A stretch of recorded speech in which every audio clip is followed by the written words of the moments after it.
Well, the good news is Sebi Zavala is not starting at catcher today or tomorrow. He can't start today. We're off. So he can't strike out today either. Let's go ahead and look at the strikeout leaders for the Major League Baseball season. Gone ahead and going to sort by highest to lowest for the offense, and we're going to wait for it to...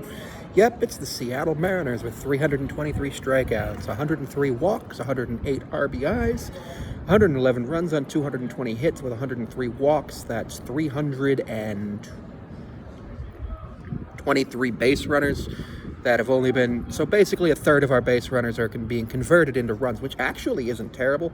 We have 1,006 at-bats for a 219 average, a 297 on base, 352 slug, and a 649 OPS. Not great. The Rockies, Red Sox, Athletics, and Reds and Pirates all also have over 300 strikeouts, with the Rays at 290. Fewest strikeouts on the season is the Houston Astros with 194, but they also have they've actually had more at-bats, 1,053 at-bats. They're just a bad team. Their rotation is the issue. Mariners' rotation's not the issue. Moving over to pitching, let's take a look at the Mariners' ERA. Boston has a 2.57 ERA, Mariners is a 2.96. Not bad. We've got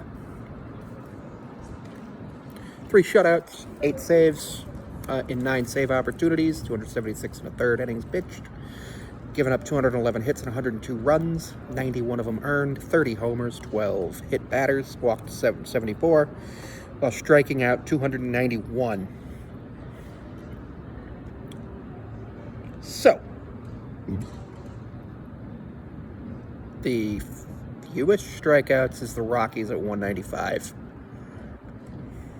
And the highest strikeouts is Philly at 303, and then Miami at 292 and Minnesota at 291. They each have...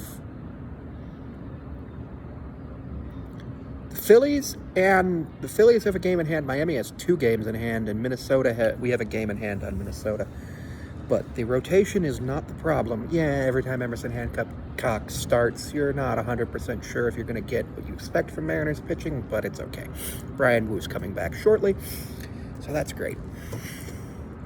It's going to be a good season for the Mariners once the Mariners are able to actually start hitting the baseball at a respectable rate, which they should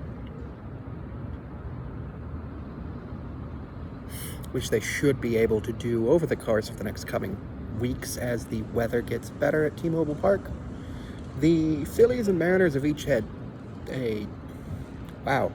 Miami, Milwaukee, and Tampa have had no starters go 7+. Phillies have had 9. Seattle's had 7. Atlanta's had 6. Yankees are down at 4. That's not good. That's not good at all. Looking forward to see what the Mariners can do, and potentially seeing if we make a trade for a bat. If Hancock has another good start, I would not be surprised to see him be the leverage we need to get another bat, but I just don't know who would come up and replace him as our September call-up for the pitching rotation.